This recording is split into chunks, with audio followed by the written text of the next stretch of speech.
Hi everyone, welcome back to another episode of Cooking with Chef Jen.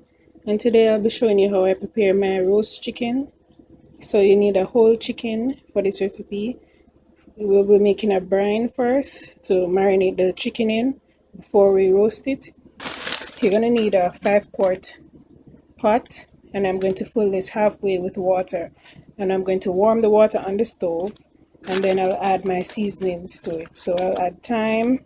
You can use orange, tangerine, any citrus, lemon or lime peel, half a scotch bonnet pepper, one garlic, some pimento seeds.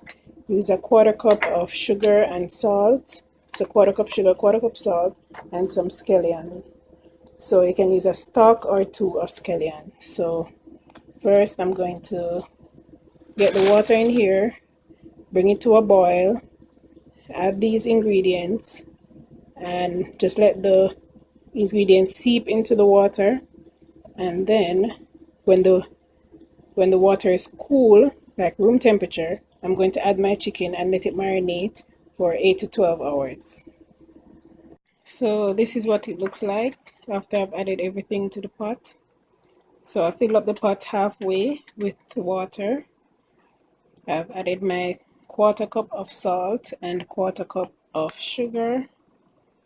I've added 2 stalks of scallion or green onions, whichever you call it, a couple pieces of thyme, about 10 pieces of pimento seeds, and the peel, half a scotch bonnet pepper, 1 clove of garlic, and the peel from 1 tangerine.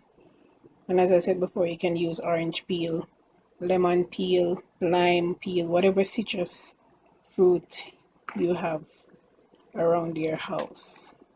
So the stove is on high, and I'm just going to bring this to a slight boil.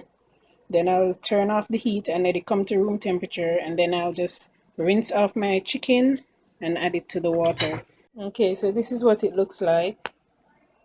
This is what it looks like when the mixture has come to room temperature. I rinse the chicken, remove the excess fat, and put it breast down in here.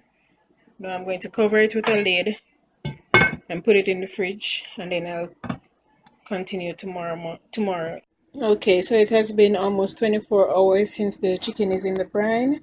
I'm going to go ahead and drain off the brine, pat dry the chicken, and season the outside of the chicken with some seasoning salt, garlic powder, black pepper, and probably a little bit of salt. If you don't have any fancy seasoning, you can just use salt and pepper. But remember, salt is in the brine, so you probably don't even need the salt. I'm going to go ahead and rough chop some celery and carrots to put inside the cavity of the chicken. And I'm going to preheat my oven to 350 degrees. And right here I'm just preparing my roasting pan.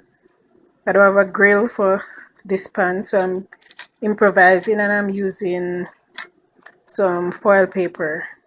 So I use 2 pieces of foil paper and just bunch it together, and that will be my grill. 1 piece of carrot, 2 stalks of celery. I'm going to cut these in 1-inch pieces and stuff it in the cavity. On the chicken right now I have black pepper, seasoning salt, and garlic powder. So I'm just going to massage this all over the chicken and inside as much as I can. Okay, this is what it looks like. And I stuffed it with the carrot and celery. So now I'm just going to cover it with a foil paper and cook it for the first hour and a half with covered, and then the last half an hour or so uncovered to get some color on the outside. So we're covering it to make sure that the inside of the chicken is fully cooked, and the oven is ready at 350. Baking, you always want to use the middle shelf, always. Okay, now we're gonna make some sauce to coat the chicken after it's cooked for a while. If you have soy sauce, you can go ahead and use some. I'm gonna use about a teaspoon of browning, some ginger powder, honey, you can use sugar, some ketchup, about a quarter cup, and about 2 tablespoons of apple cider vinegar. So I'm just gonna add those ingredients in here, combine it, and that will be the sauce for the chicken. Before, after. Okay, so this is what it looks like after an hour and a half covered at 350 degrees. So now I'm just going to put the sauce on top and then put it back for another half an hour. And then it should be fully cooked. Okay, this is before. We still have some sauce left. I'm going to put this back and then I'll show you what it looks like after 30 minutes. Okay, so this is finished product, still sizzling after 30 minutes more. So cook it for a total of 2 hours. So what I'm just going to do now is put the rest of this sauce on top and just let it rest. You don't want to cut it until you just let it cool off for a minute. Not a minute, but probably an hour or half an hour, depending on how much time you have before you eat. So, yep, this is it.